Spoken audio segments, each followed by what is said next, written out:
Looks like it's on. It is recording. Perfect. What's going on, guys? Welcome back to Gangrene Fishing. We are actually coming out with a different kind of video. Actually, you can see we're not outdoors today, and we're actually sitting together both on screen. So, you want to tell them, Bill, what this is? So, today we're actually just going to be more or less chatting with you guys, and if you guys really need any information or need help or have any comments, we're just going to go over basically some basics of fishing today.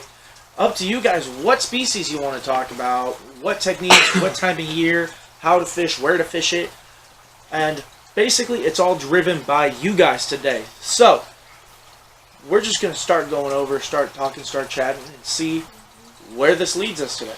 Yeah, I think before we get into that, as you can see, we are actually, we're actually filming this right now, but we're also, you see I got the laptop out.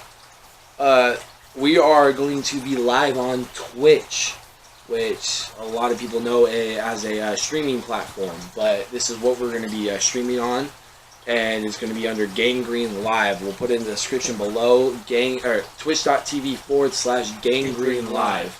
There will be anytime we do this, and it's going to be a little podcast that we're doing that we are actually going to call the Big Green Podcast for everybody.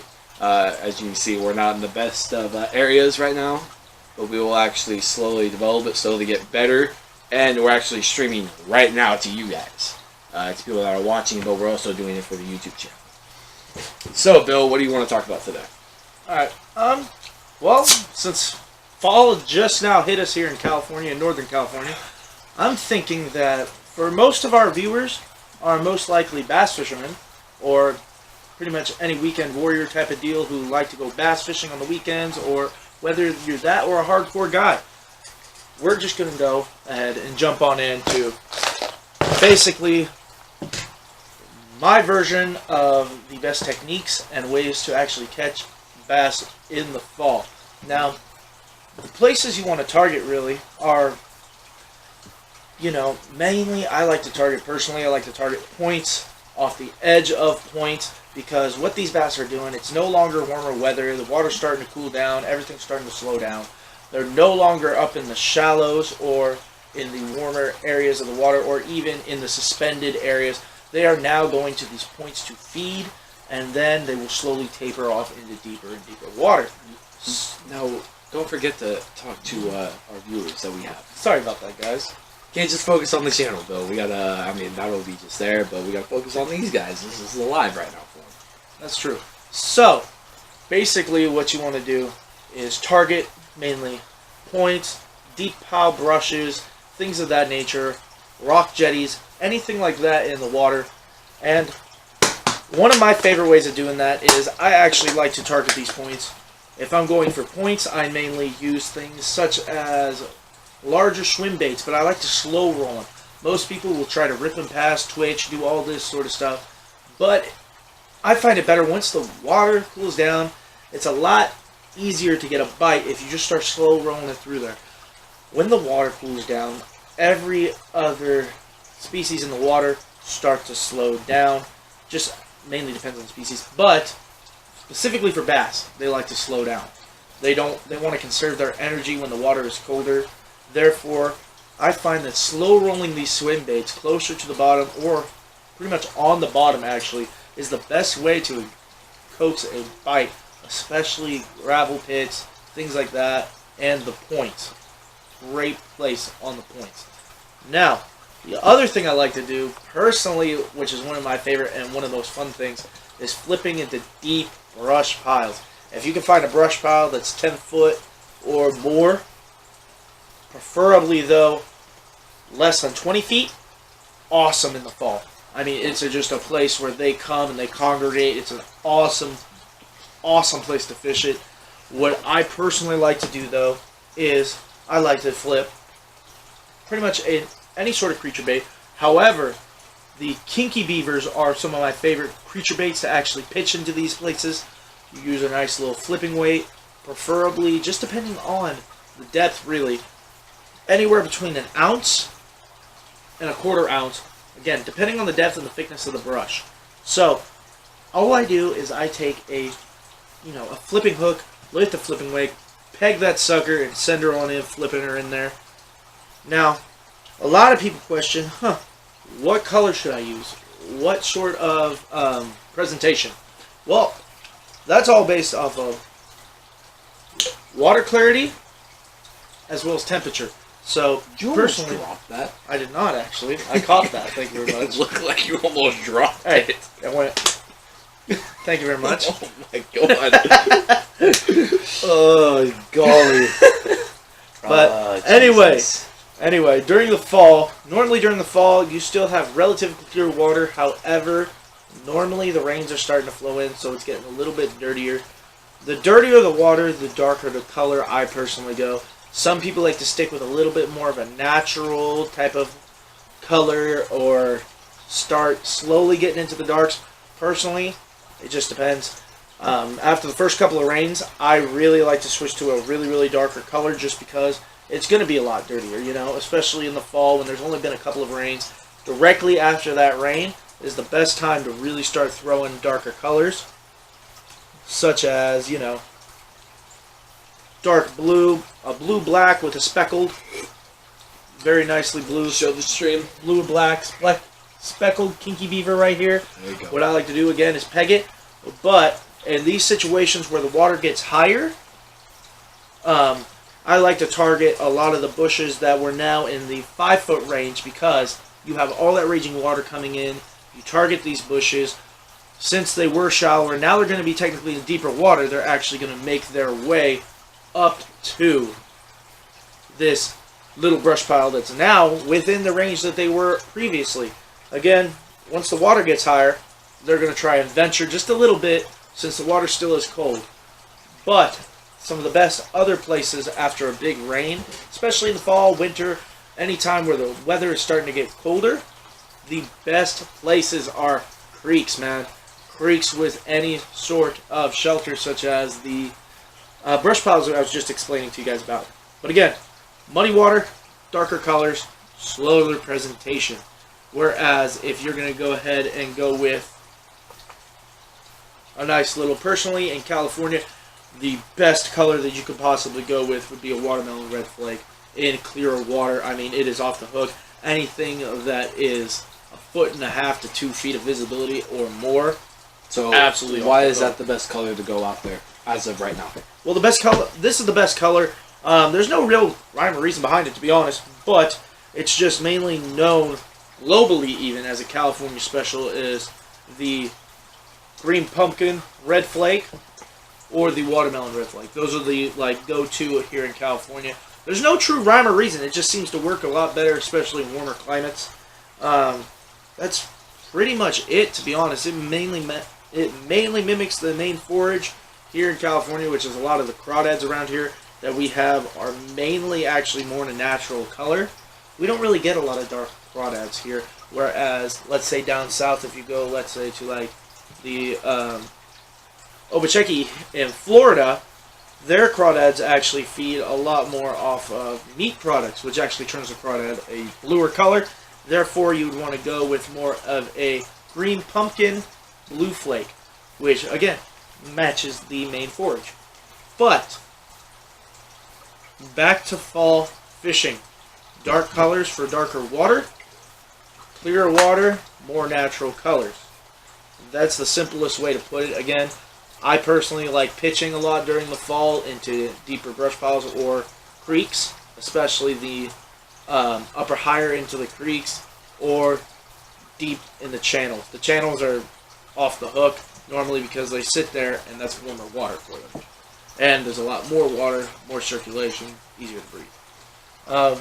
The other thing that's awesome as well is during this time, you can actually take jerk baits. Since jerk baits are actually more designed for smallmouth, which are colder water fish, I find them actually to be a lot more effective jerk baits during the winter, during more of the winter months. Having fun? I am, actually. Good, I'm glad. Trying to ruin my fun. Absolutely not. Absolutely not, Logan. But, yeah, really, that's pretty much what I do during the winter anyway and fall. it's not a whole lot different than what, you'd see on TV even. There's not a whole lot. If you even go and watch certain other YouTubers and things like that, they'll actually show the same thing pretty much.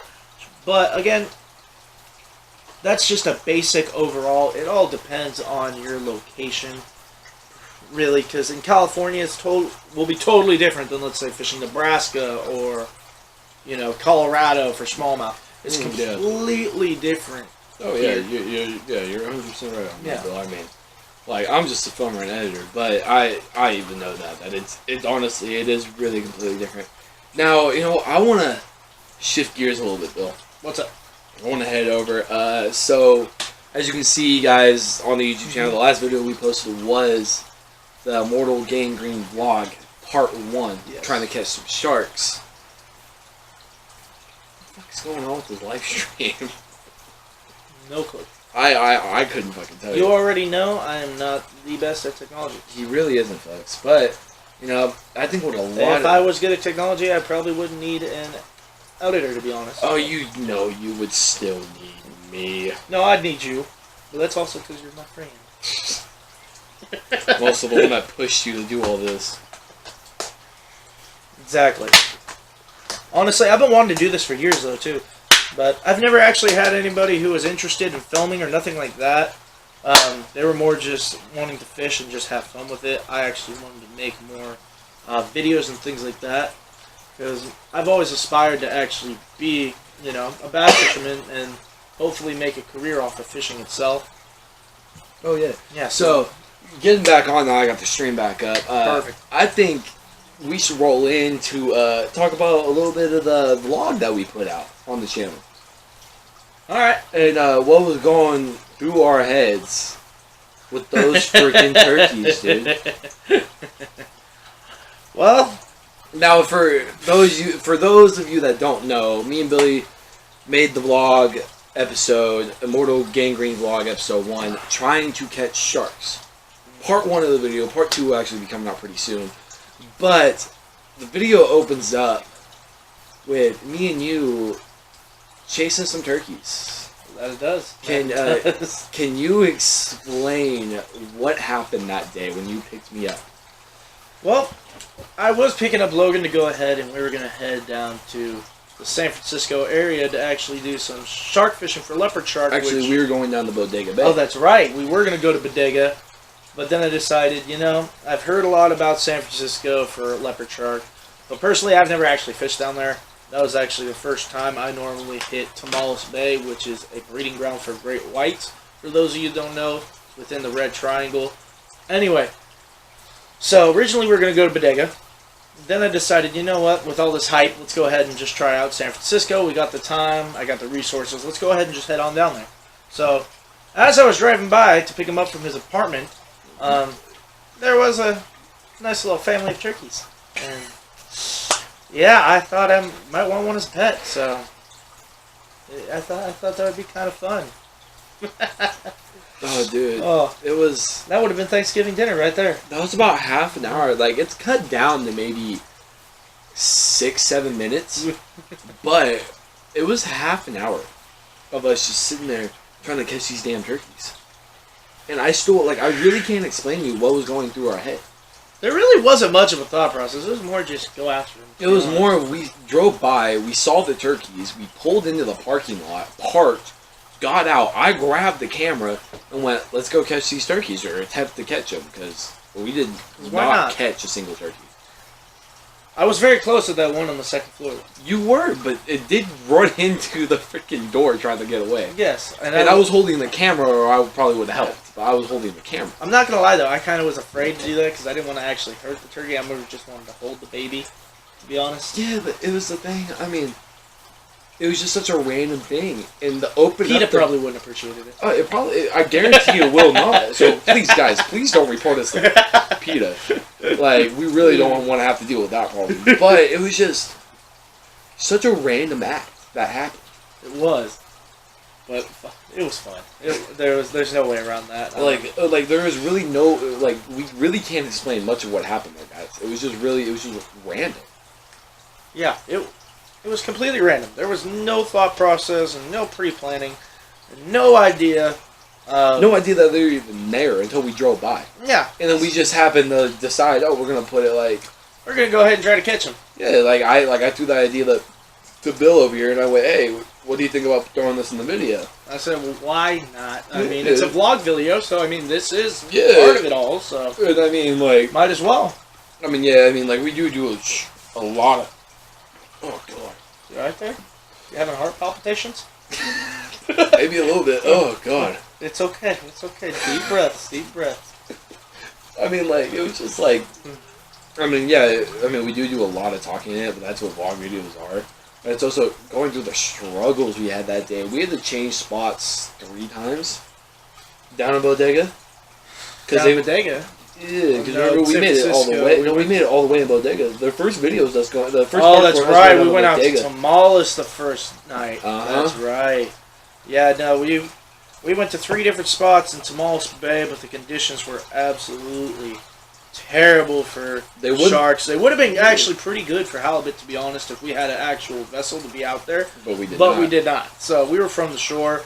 Very high winds. There was also very high chop. And the tide was also not cooperating with us as well. We got out there at slack tide at low tide, so the tide wasn't even coming in.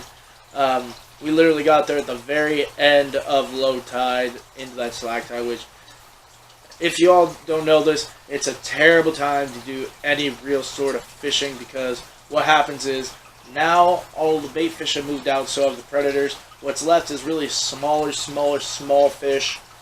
Things like that. Nothing really that warrants any sort of fishing, to be honest. Yeah. But the best times really are the incoming tides. Incoming tides, off the hook, all the small bait fish are coming in, therefore all the big predators come in and chase them. Mm-hmm. That's the best time to do it, but we were at the exact opposite, which did not work at all. That was just an excruciating night. We didn't get Especially the bathroom that looked like an alien freaking like little ship looking thing from afar. That was terrifying. Dude, that was just weird, but no, the whole like Tamales Bay freaking trip, that took forever, and we didn't get back. Remember, we both had to go work the next day. That's right. We had to go referee for kids for flag football. Yeah, we did not get back till what, like 3-4 a.m. I think we got back at about 3 o'clock. Didn't get to bed though till like 3:30. Yeah, I had to drop you off. Yeah, then you had to go back, and then we went. Sure, a 30-minute drive from where I live anyway. So it was like. But then we also, as soon as we got done, we went out again the next day. Yeah. Which was not fun. We did that twice. We did that for the Immortal Gang Green vlog episode. And we did it for the catfishing episode. And we did it for Gang Green episode number 3, which was the catfishing episode. Yeah. Which, in that instance, to be honest though, I've never fished that spot either. I really wanted to try and bring it out, which, I'll be honest here, shark fishing, catfishing, not really my expertise. My best fishing comes with actually bass fishing and actually any sort of salmonid, which salmonids include like king salmon, coho, steelhead, things like that. Those are the things I grew up on. Those are the things I am the most comfortable with. Catfish, however, only certain lakes I'm actually really comfortable with, because only certain lakes I've actually truly fished for them on. Same with river systems, only certain ones. Yeah. So going to a new system with a new type, with the same old bait that you know works in your system, the problem is it doesn't necessarily work in the system you're now at. So it was just one of those situations where, you have a certain bait and they just didn't want it. And that's the only bait you have, so I mean, because you're used to it working, so I mean. That was also the one where we didn't go out. We didn't start driving until about 6. Yeah. It was an hour and a half, 2-hour drive. We didn't get out there till about 8:15-ish. And we didn't get back until like 3:34.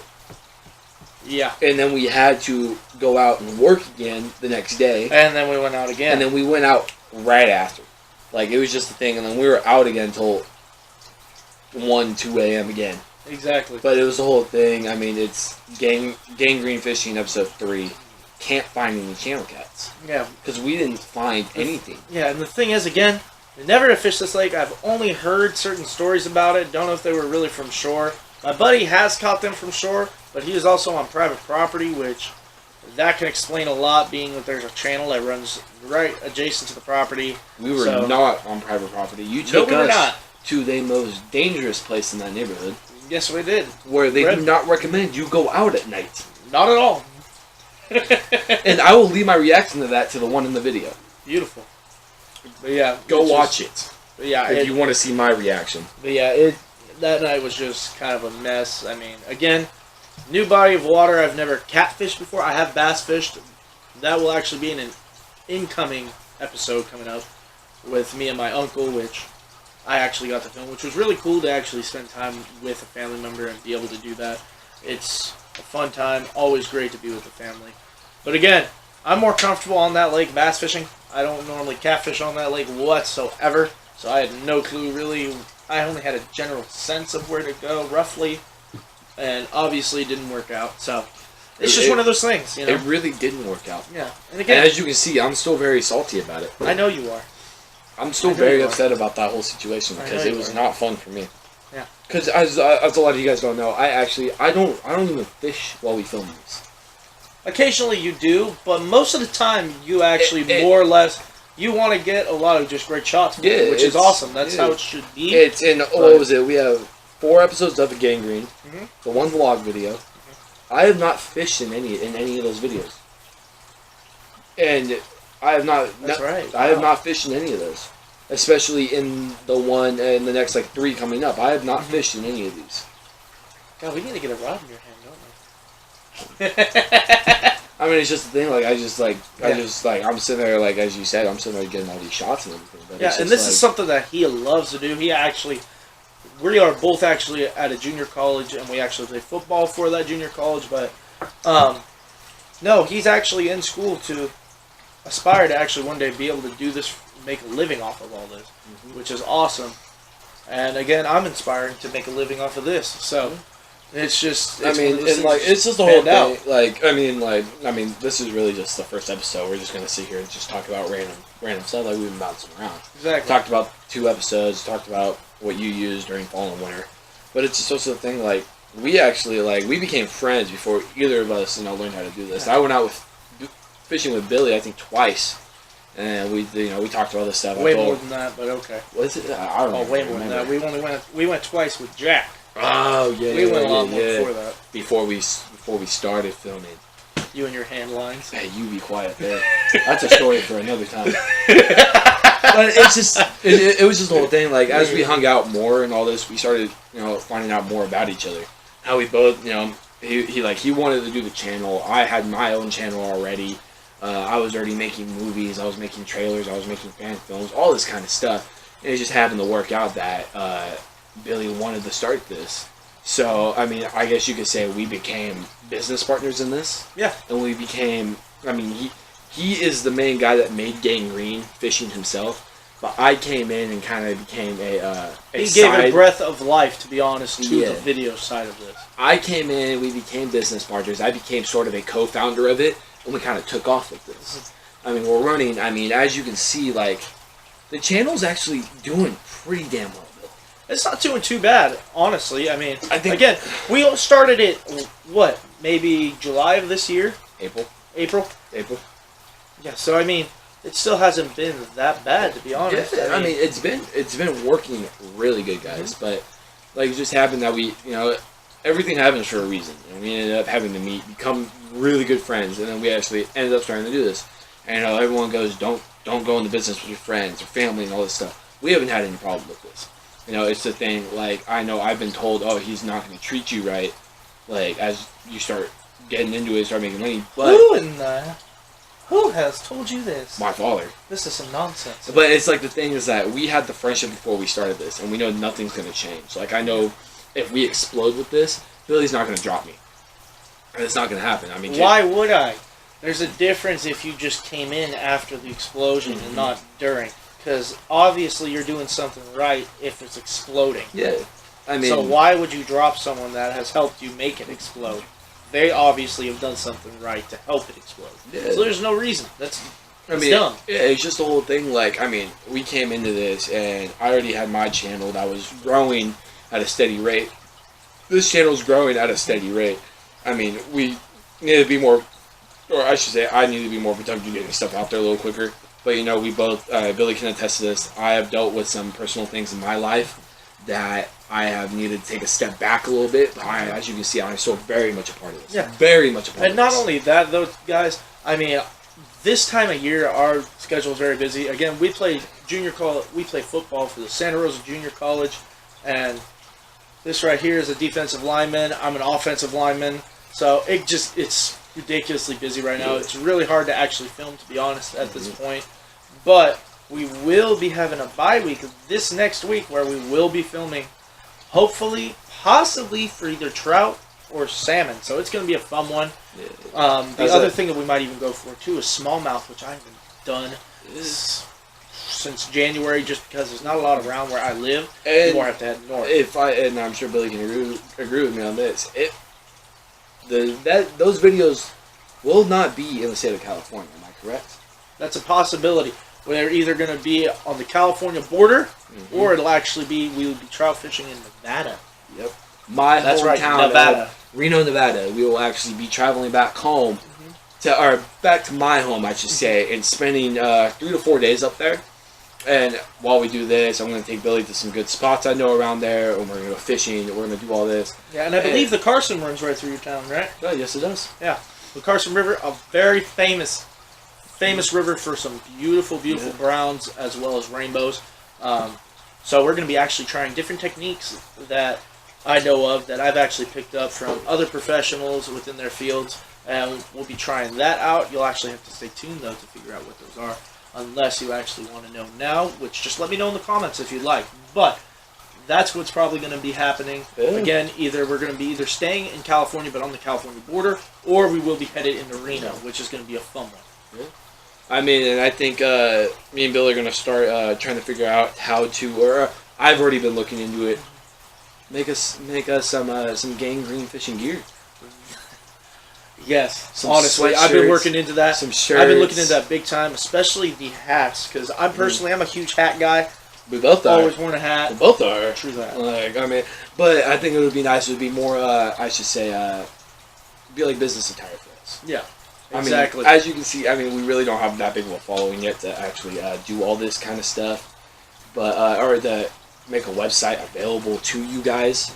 Because as you see, it's honestly, it's just more, me and Bill doing we more are just going to create them, wear them, and actually, we'd love your opinion on them. If you think that you would love to be a part of this and actually would like to even have some of our gear, just to have fun with it and just check it out, that'd be amazing to us to give us your feedback of what you think our gear looks and how it performs. That'd be awesome for us. Yeah, so that's pretty much that gear side of it. I actually need to go grab a plug. Oh, you do? Plug in my phone. You go plug so, it. Phil, let me out real quick. I need to go grab the base of it. You will never be let out, son. Oh, God. You're locked in the fishing room now. Yay! Keep talking, Bill. Yeah, of course. Alright, guys, so while he goes back into my house doing that, the one thing that I want to talk about, too, is, again, like I said, it's becoming fall, and in most places, either steelhead and salmon season are coming up, or they're already in progress. And I just wanted to talk a little bit about what I personally use for steelhead and salmon, which is pretty much universal anywhere, and I mean anywhere. Now, You're back? Hello! Why, welcome. Where can I plug this in at? I see an extension cord over there. Do you have any more? I believe there's only one that follows over here. It's somewhere around here. But anyway, while he's trying to figure that out, I just wanted to talk to you guys since, again, it is fall, winter. It's that beautiful time of year where... Jesus Christ, what in the world? We don't have much space Sasquatch, here, Bill. hustle up. You calm down. Anyway, gonna go over your salmon and steelhead, but personally, it's all universal, but again, color is a big factor. Wherever you go, especially for salmon and steelhead, they are very, very picky on what pisses them off. That's pretty much... Fucker. Jesus. Ow. That hurt a little bit. You alright over there? I'm good. Alright? Sound like it punctured a lung. I'm gonna... I don't know what you just unplugged, but okay. This, I think. Oh, that you don't want to unplug that. I'll plug it back in. Alright, just not for very long. Anyway, that's my bait freezer. you don't want all that stuff just getting all nasty. You calm down. I actually think there's a rattlesnake in there, to be honest. Is there really? Yeah, go ahead and look. Is there a rattlesnake in there? the only thing in There here. is a rattlesnake, yep. Anyway. Alrighty then. Oh, Anyway, guys. I So, didn't show the string. Keep talking. ooh, that rattler stinks. Anyway. Yeah, it really does. God. Oh. Anyway, back to salmon and steelhead season. Would you put that away now? It already smells like a rotten shoe. Well, how come you haven't used it yet? I actually have used portions of it. I've actually used it. I chopped it up into little pieces and I actually feed it to my pet bass back here. I have a small largie back here in this tank. It's pretty actually cool little largie. But anyway, back to the salmon and steelhead. God, we get sidetracked quick. We really do. I'm just over here watching the stream. Anyway, back to the winter salmon, steelhead, all that jazz. So, my go-to personally is chartreuse. Chartreuse works awesome in clear water systems, and the best part about it is that it's universal. It's a universal irritant to salmon and steelhead. Now, the one that I personally love the most is the Pixie. The Blue Fox Pixie. These things are off the hook. I mean, I've hooked into quite a few steelhead on this. Same with salmon. But the best part about it, too, is it also allows you with this little slit here to put in any scent that you would like to. And it's awesome. Again, you go ahead and throw this guy out. Slow reel retrieve off the bottom. The flash absolutely irritates them. Especially clear water. I personally like to use this guy up at the Klamath and the Smith here in Northern California. Same with the Rogue. It's an awesome bait. Now, again, for dirty water, I've noticed personally that more of the orange and gold pattern is a great one to go with. Mainly because the orange sticks out a lot in that dirty water. However, anything that's under a foot of visibility, the orange does not seem to strive that much. If it's between 3 and a foot, awesome. Orange is a great color. Now, for a foot of visibility, I go with copper. This copper, I have caught more salmon and steelhead on copper color than any other color. Damn, that's a big hook. Yeah, it's a sidewash hook. The reason you want that sidewash hook instead of, let's say, this treble right here, it's all preference pretty much. With the treble hook, you're going to have a lot more hookup ratio. You're going to have a great hookup ratio. However, the problem with it is because salmon and steelhead are some of the hardest fighting fish pound per pound within the world. The problem with it is if you use a treble hook, it has a higher rate of actually wedging. The other hooks will wedge that hook against itself, against the roof of their mouth, and will actually dislodge. So it's a lot easier to lose a fish that way. But the sidewash, though, actually has not as great as a hookup ratio, but it actually has a greater landing completion than the others. Why are you putting glycerin on my hand?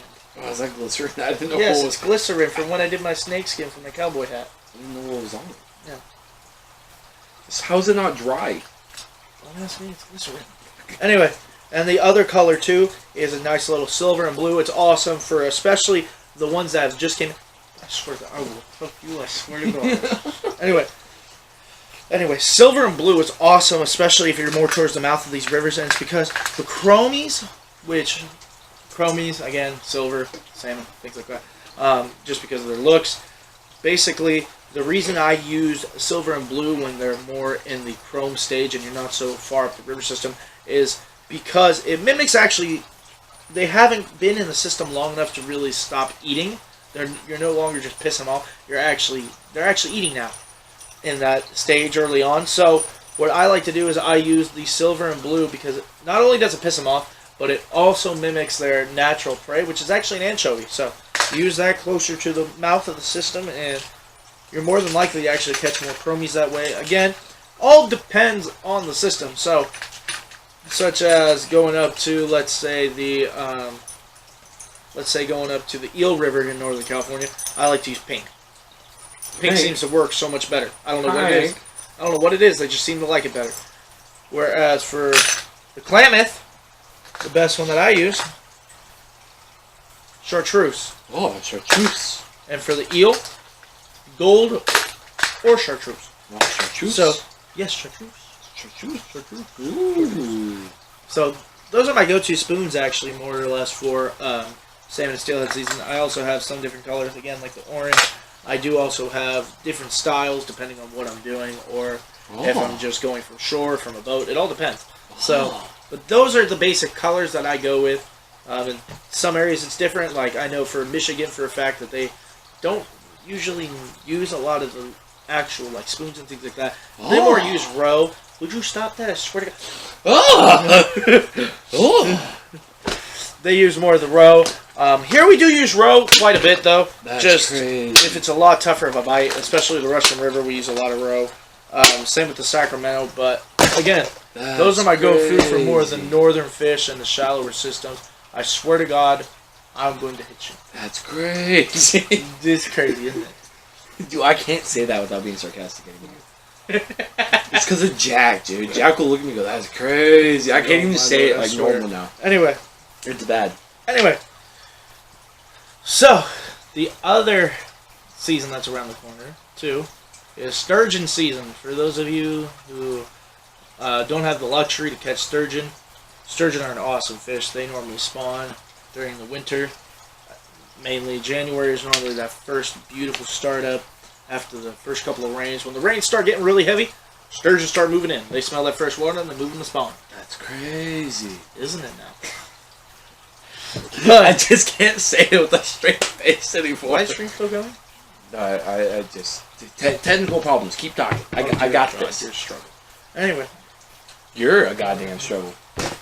You watch your language, you understand me? You bastard. Oh, shit. Swear to God, I will strangle you with this wire lead. Accessory to murder. Yeah. That's a threat. Yes, it is. And I'm glad it's on camera. You know why? Why? Because then I can defend myself that it was, you know, I kind of had to defend myself. That's crazy. But anyway, so since sturgeon season is around the corner, here where I'm at, really, we don't get too much of the deep river system, except for if you go into the Sacramento. The Sacramento from here is still about, what, 2.5 hour drive? Yeah, give or take. Yeah. So, but mainly with traffic. But around here, we do have a lot of sturgeon where I'm at, but the difference is we mainly go into the river systems, or mainly sloughs where I'm at. So if you don't know what sloughs are just basically tidal rivers that come in and out with the tide. It's not a true river, but so the way I fish for them is I personally use wire leader. You can go ahead and use Dracon leader, which is more of kind of like a rope. Ah. Yes. And also monofilament. However, be aware that with sturgeon, if you're going to target sturgeon, if you're using monofilament, I would recommend not going with anything under 80-pound monofilament. Even if you're going for little sturgeon. And Why? the reason is because, I swear, Why? you are distracting, sir. No. No. Yeah. Dirty hand. Yes. Anyway. Gross. Anyway, and the reason is because they have these backward-facing scales called scoots, and what they do is they basically gator roll like you would an alligator. They'll gator roll, get that wrapped around, and with these scoots, they're razor sharp if you go forward. So what they try to do is they'll wrap, and then they try to turn real quick, and that way it just snaps your line. So, if you're going to go with monofilament, again, I wouldn't recommend anything under 80 pounds, and that is pretty much the reason why I wouldn't go under 80 pounds for sturgeon, for monofilament. It's just because you don't want those scoots cutting up your monofilament, fraying it, and then just popping you. Whereas with the 80-pound, it may fray slightly, but they're most likely are not going to be able to pop you unless they're absolute giants. Now, Dracon is more of the, again, it's more of like a rope type of leader, which I personally don't really care for, but just because, again, it's more of a rope, it frays a lot easier, things like that. Whereas if I'm going to go sturgeon fishing and I know I'm doing strictly catch and release, absolutely zero possibility of me wanting to keep one. I strictly just go with monofilament because it doesn't leave as many marks on the fish. It's less harmful for them when they get wrapped. Doesn't hurt them, and Well, that's good. yeah, exactly. Yeah. And it also allows a little bit of a stretch, so again, doesn't fray as much as, let's say, a tight rope, you know, especially in those scoots. But if I'm going to keep them, I like to use 30-pound wire leader. And for any of the techniques that I use for sturgeon, whether or not it's monofilament, tack-on, rope leader, or wire leader, I like to use a 80 to 120 pound barrel swivel, just because, again, you never know the size of the sturgeon. Like here on the West Coast and this part of California, we don't get absolute giants. I mean, we get up to like 8-footers you hear occasionally, but pretty much the average is a lot smaller. It's more around 4 foot at the most. Well, not at the most, but 4 foot is quite common. Whereas if you go, let's say, to Idaho and the Snake River, you're getting absolute giants, and I mean absolute giants. They're terrifying. Oh, dude, yeah. Where All the way. it's just, again, it's all preference, pretty much, to be honest, because a lot of them, they're not going to feel it necessarily right away, and especially bigger fish, or if you're keeping them, it doesn't really matter, probably not. But what sturgeon do is they come in, and since their mouths are on the bottom, they like to stay closer to the bottom, and they'll come and they'll suck in their food, feel around in their mouths for a bit, and decide whether or not they want to take it or if they want to eat it. Whereas in river systems, it's a little bit different.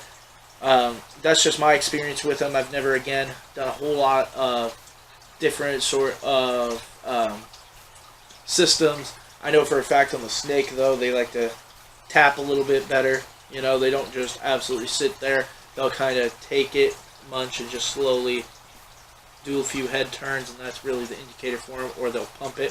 Whereas here, they'll kind of just either sit or they'll pump. But that is basically the leader and the swivel. The other thing is hook size. Hook size all depends on the size of sturgeon you're targeting. But what I like to go with is a 2-aught. Anywhere between a 2-aught circle hook and a 6-aught circle hook. Just depends on the size of the sturgeon I'm targeting or where I'm going for them. The other thing too is I personally like to use barbless hooks just because the reason is you don't want to jack up their mouths, right? True. I mean, especially with sturgeon, they have a telescopic mouth. A lot of their mouth is just thin skin. So you don't really want to jack up their mouths, right? You don't want to tear them up so they can't feed or nothing like that. So barbless is the way to go. You can just pop it out real quick. All you have to do when you're fishing for them then is maintain pressure. You know, just a standard, maintain the pressure and you won't lose them. It's that simple. But, again, I like to use the circle hook just so that way it automatically stays in the corner of the mouth. Like, no chance of actually swallowing it and getting hooked. Automatically in the circle of the mouth, in the corner of the mouth, basically. And then it's easier to pop out so it's not absolutely jacking up their mouth. And that's pretty much what I do for sturgeon around here. The other thing is bait. Bait is all dependent on where you're at. Oh, yes. Oh. Oh. Oh. Oh. That's crazy. Yes, indeed. That's crazy. Yes, indeed. Anyway. Oh, God. Bait is all dependent on where you're at. So around here, we like to use bullhead, which is a saltwater bottom feeder. Same with mudsuckers, things like that. We like to use them around here. Whereas in other areas of the country, you can go with roe. You can go with chopped up salmon. I know with dead salmon, they can catch monsters up on the Columbian. You can catch monsters in northern Washington and in Canada with those. And then in other places like Idaho, I know that a lot of people use, I have a lot of people who I know who use trout. Just a trout head. They'll throw in a trout head, throw it out there in the middle of a creek. I mean literally a creek that's maybe 20 feet wide or 10 feet wide, and they're catching giants. So, all depends on where you're at in the country, really. Again, it's their natural foliage. They can even use shad. Shad's another one. Pretty much fatty fish, to be honest. Fatty fish do the trick, just because, again, they're bottom feeder. There's a lot of scent involved. Fatty fish, key. Try to get what's naturally in that system.